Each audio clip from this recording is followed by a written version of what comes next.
you shouldn't be looking for employment.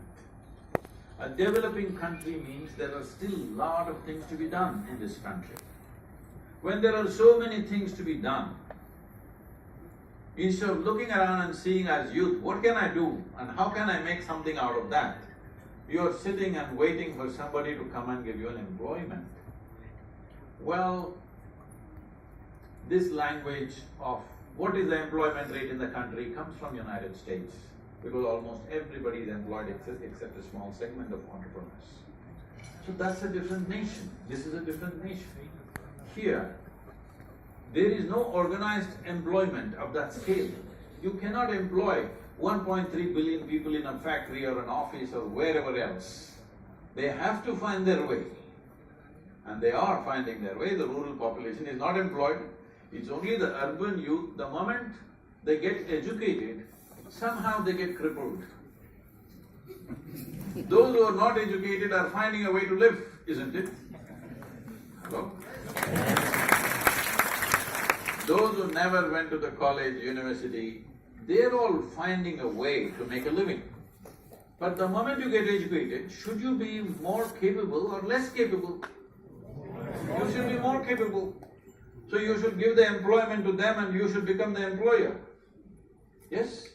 Tell me, if you look around in Kachi, aren't there 1,000 things that you can see on the street that you can take up and do and make a business out of it? Can you or can you not? Yes. There are. So, I'm not saying there should be no employment generation. Yes, that needs to happen on one level. But don't ever believe 1.3 billion people can be employed in a factory or office or some organized sector. It's just not possible. We don't have that level of organized employment generation and it's just not possible at all. It is just that we have to see in a developing country how we can develop this country, every one of us. If you can't do it by yourself, 10 of you should get together and do it. But right now the problem is 10 of you cannot get together, 2 people can't get together. But change this. If 10 of you students get together, you think you can't start something and run successfully? Can you or not? You can. But you 10 people can't get together, but you want to go into a company where there are 1 million people working together. This is unrealistic.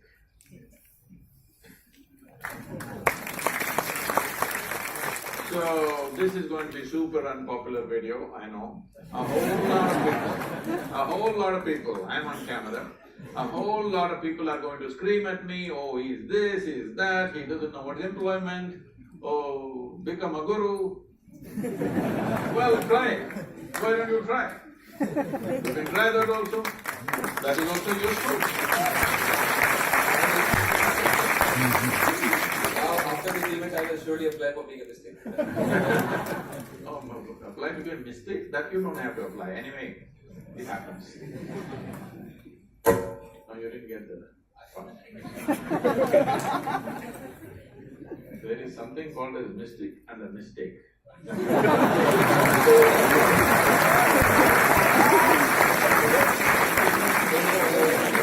front of you, there might be certain mistakes, but I am totally into mistakes. What is that?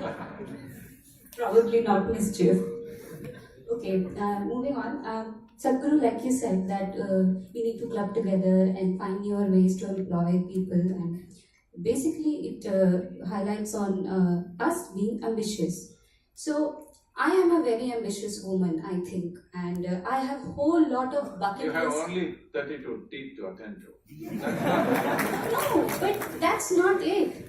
Do you think that I am a dentist and that is it? No, there's more to life, and that you have professed in one of your videos. So I want to ask that, yes, I am very ambitious. I have a whole lot of bucket list of things that I want to do and I want to achieve. Bucket list is something that you do after you're 70. It's wrong. I can't wait till I get 70. Anyways, but The bucket list, you know how this came? Bucket list means dying is considered kicking the bucket. Bucket list you make just before, a few years before you die. Some things that you have not fulfilled. For a young woman, no bucket list. a list full of dreams, I would call it. But for each dream, for girls in this country, there is a price to pay. There is a certain way in which society wants us. There are unsaid rules, obviously, like you behave in a manner, and or you keep your heads down, or don't speak much, all of that. So Don't speak much is a good idea.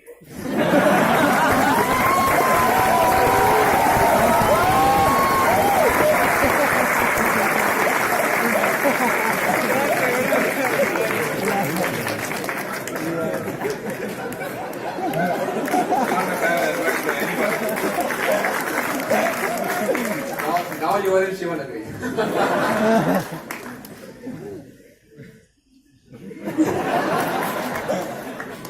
this was a serious question. Okay, so to follow my dreams, sometimes I need to break some rules, but I don't want to do it at cost of being dishonor or disrespect to my parents or my loved ones. I want to know, how do I be an obedient daughter, but at the same time an independent woman who lives her life on her own rules?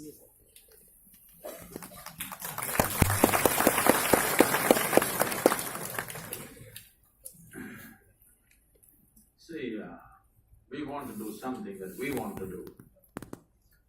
And we want to do it with everybody's approval. And then we don't want to pay any price for it. Life doesn't work like that. When we do something that we really want to do, there is a price attached to it. Because the nature of life is like that. If you do a certain thing, there is a price to pay, there is tax for that. What is the level of tax depends on how revolutionary is your idea.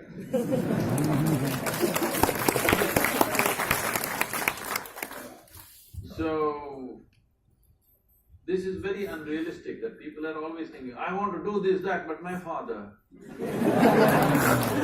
Well, you must be glad he brought you into this world. Beyond that, don't complain. What is your father doing? He's doing what he knows best. So, what he knows best, he is doing. If you want to know, if you believe that you know something better than him, first thing is you must be able to convince him. But he is not able to grasp it, he will not be convinced. Then how badly you want to do what you want to do, you must see whether it's worth going beyond his lines. If you decide it is so, that any way you want to do it, no matter what is the price, you do it, but there will be a price. Now you want to say, I will do what I want, but there should be no price. There is no such life anywhere, not here, not anywhere.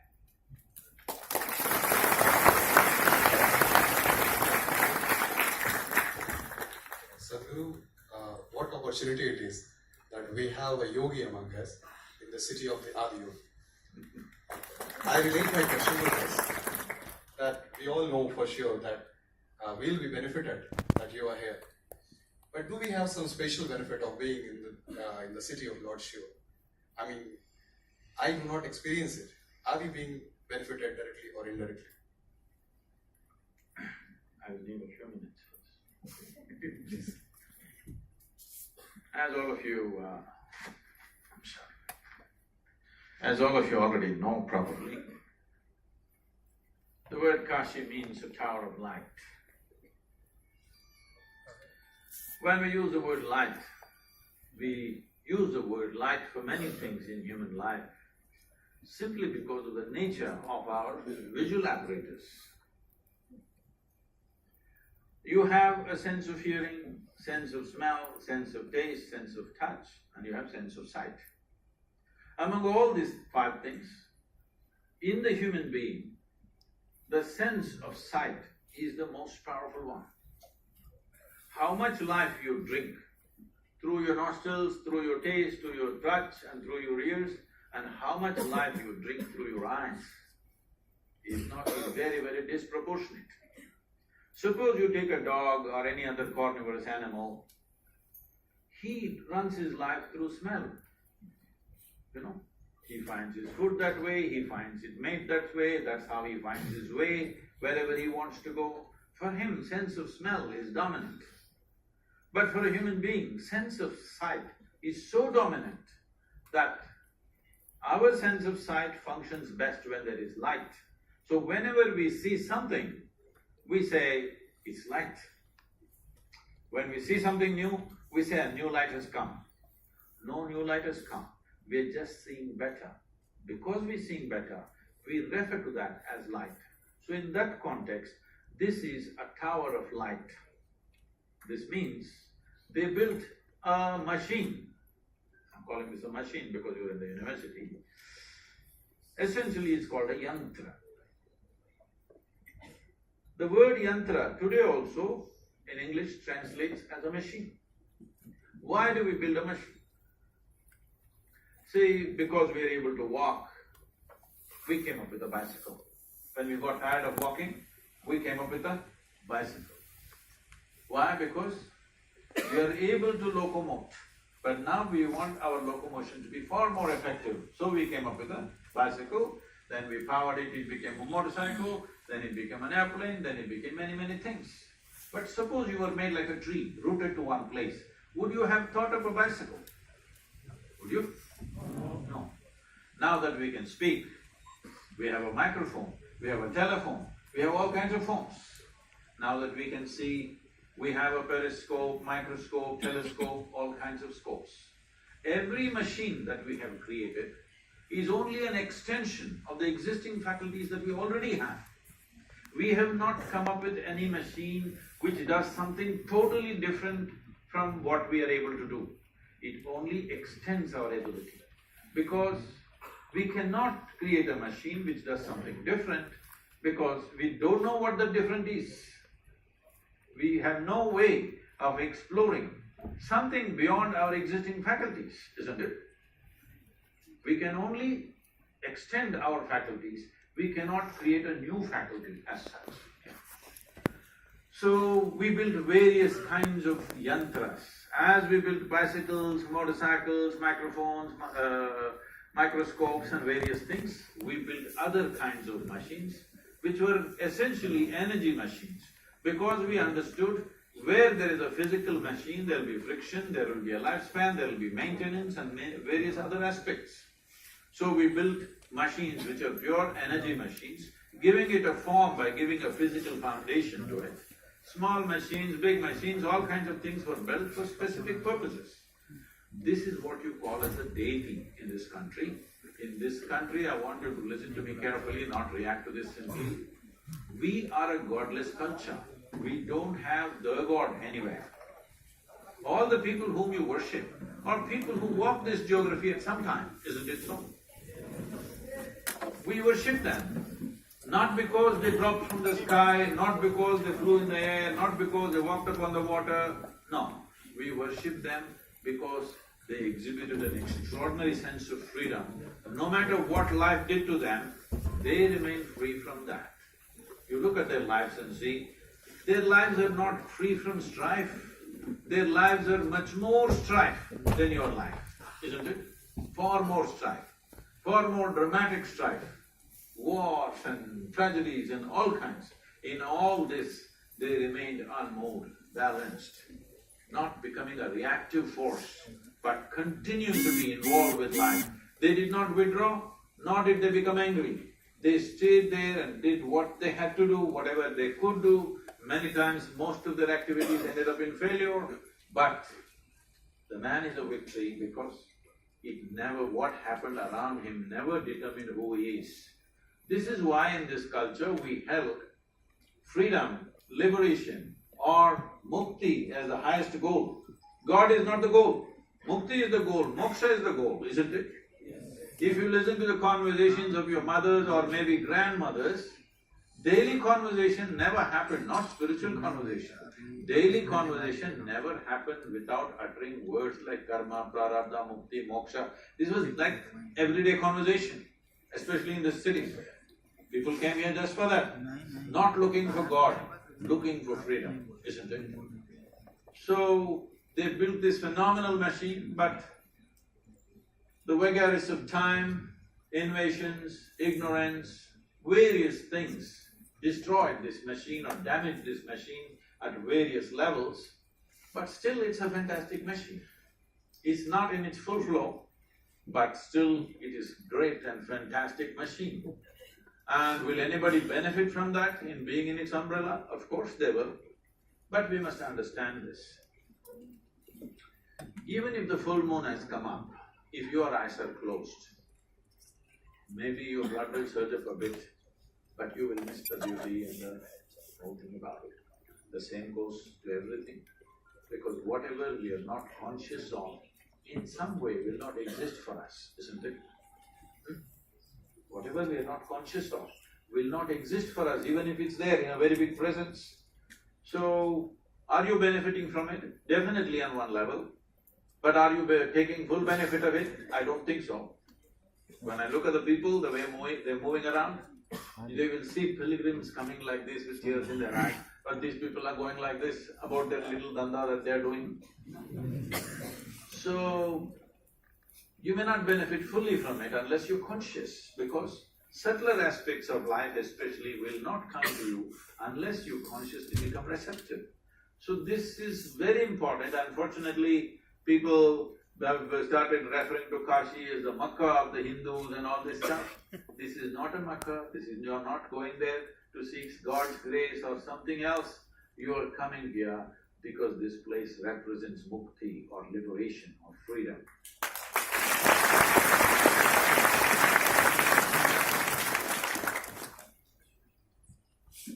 The next question that we had is, which was very common thing that the students have had is, I am a suffer in silence kind of a person, because I believe that if I show my vulnerable side to the society, they might use it against me. So I carry a shield and go out to the world. So I want to ask if it is okay to show our emotions, that does make us weak, or we can carry a shield and maybe suffer in ourselves for some time. No, you're asking this question as if suffering is very natural to you. Suffering is not natural to you, I want you to understand.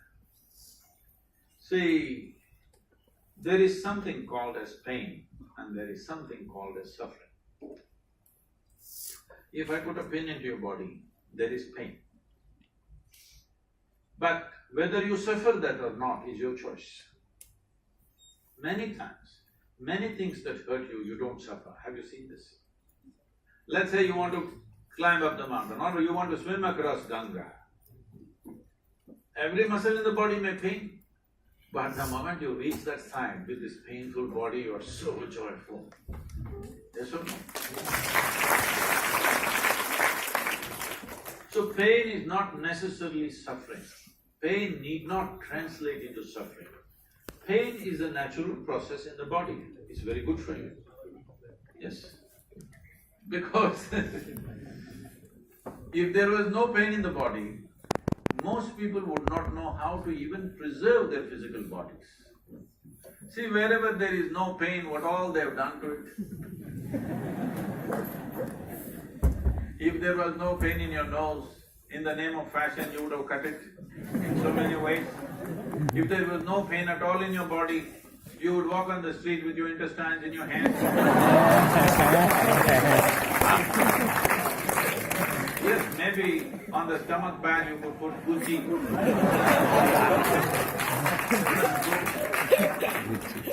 Don't tell me you won't do these things. If there's no pain at all, wouldn't you have pulled it out? Come on. You would have done all kinds. It's only the pain which is giving you. You're walking on the street, if a bicycle comes, you step back. Do you believe it's because of humility? Consequence of pain, isn't it? If there was no pain, even if a truck came, you would go like this. A lot of people are going like that in spite of the pain. The consequence of pain is the only thing which has allowed you to preserve your own body, isn't it? So I'm saying, unfortunately, most human beings are in that state.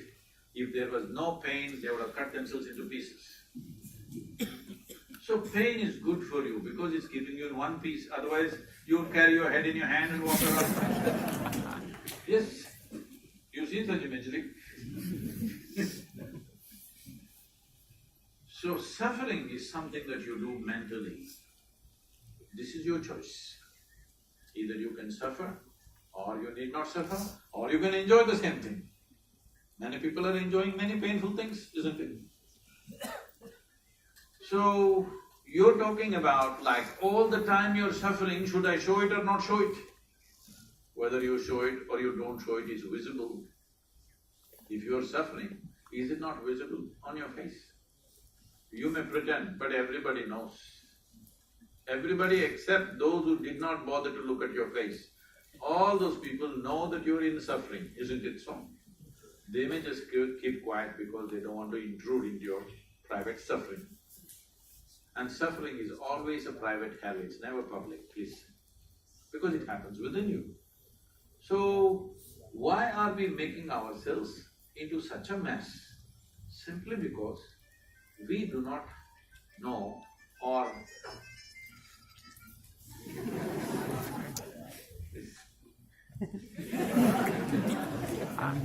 if I hear music, I will laugh.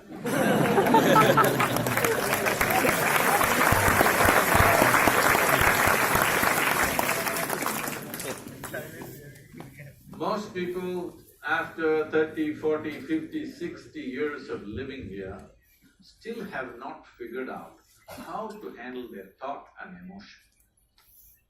How unfortunate. When are they going to learn? After 1,000 years?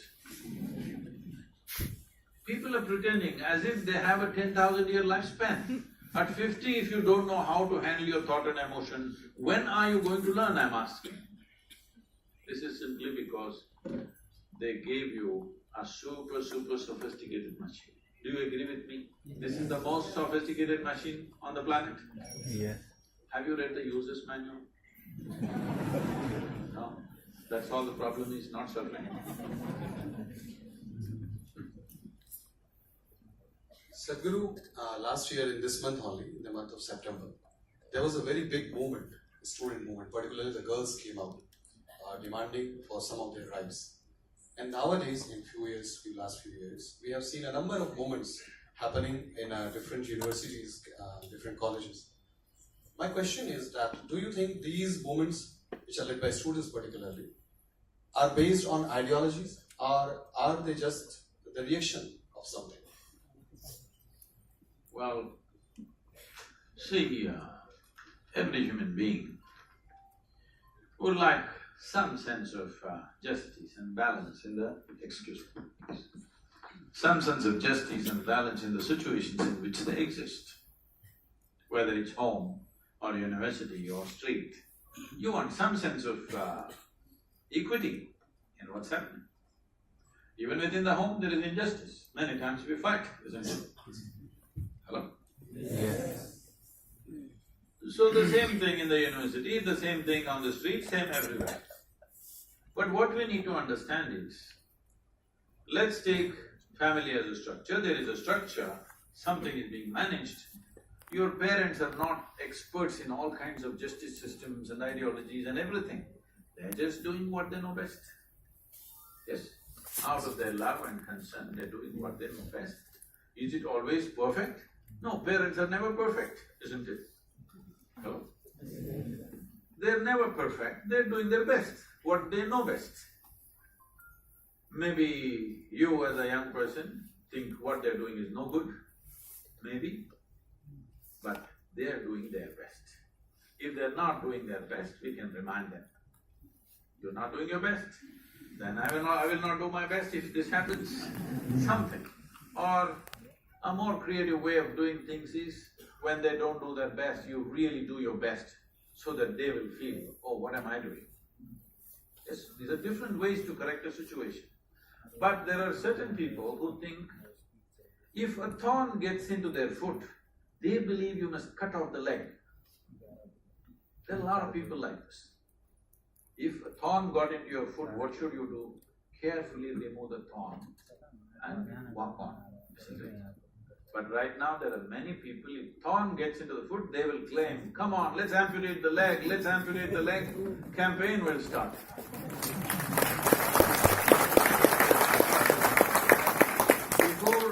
before we protest and deride somebody else, try to pull somebody else down, we must take little time and see, suppose if I am in that place, if all these people are saying 1,000 different things, how would I manage?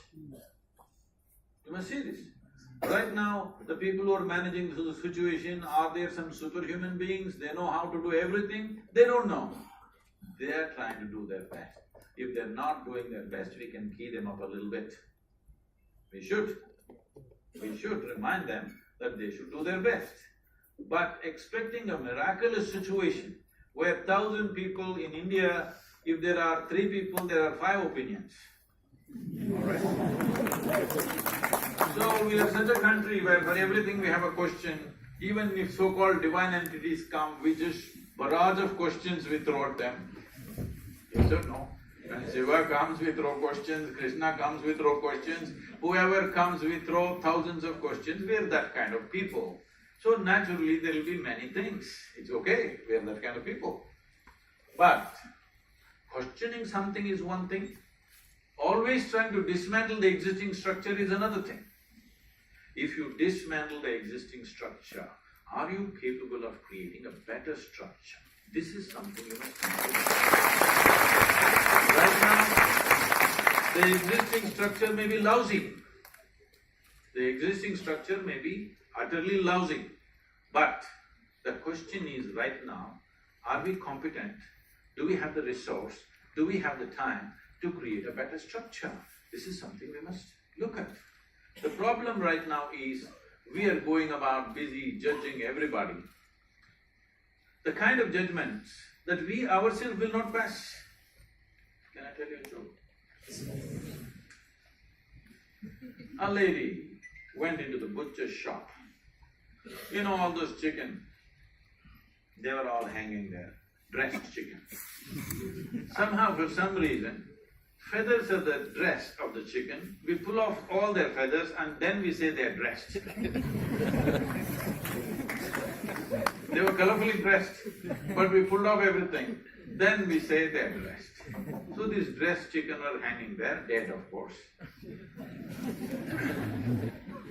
The lady went there and lifted one wing, wrinkled her nose, lifted one leg, wrinkled her nose, like this she went from chicken to chicken, chicken to chicken. There were many other customers, they were all feeling uneasy because the way she's wrinkling her nose, maybe they're old, maybe it's getting rotten, they're all looking. The butcher saw that it's going to seriously affect his business this way. So he went and tapped her on the shoulder, she looked back. He asked, "Ma'am, would you pass a test like that?"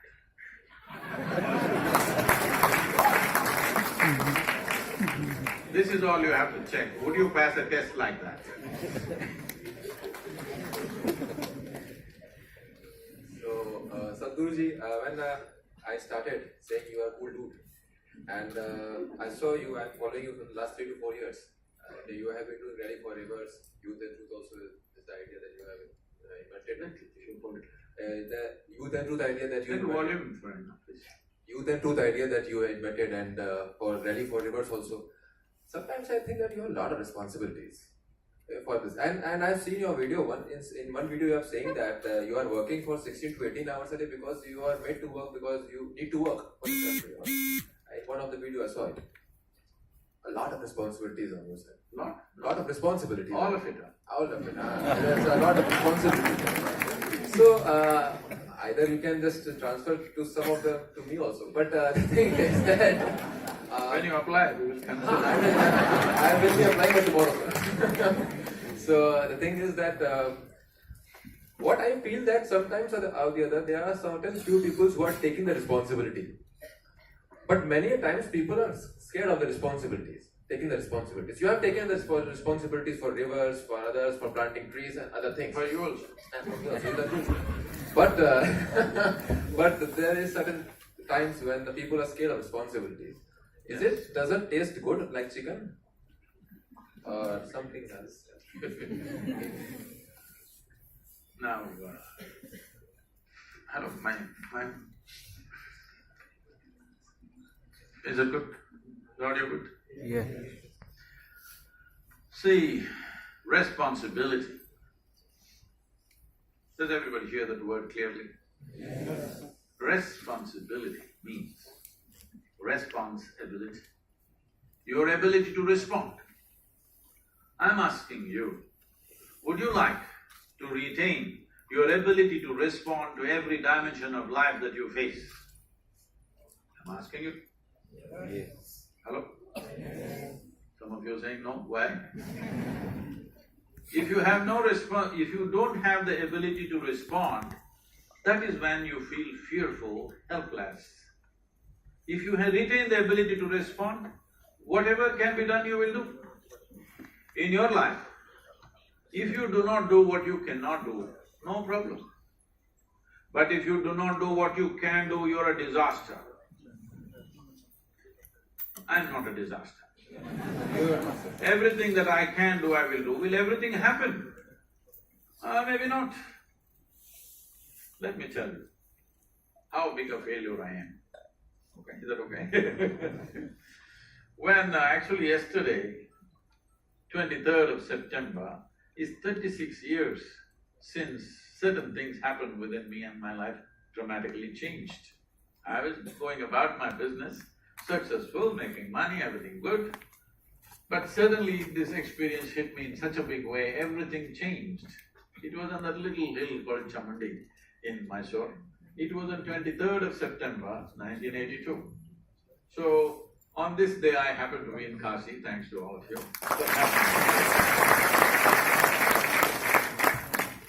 So when this happened, I'm just sitting there, doing nothing. Simply, every cell in my body is exploding with ecstasy. I thought, this is it. I've discovered something that if you don't do anything, you will be overflowing with ecstasy. There's really no problem. Then I made a plan. In 2.5 years' time, at that time the human population was 5.6 billion people. So I made a plan, in 2.5 years' time, I will make the entire population blissful because I know the technology. You don't have to do anything. Simply if you sit here not doing anything, everything will explode. See, 36 years, huh?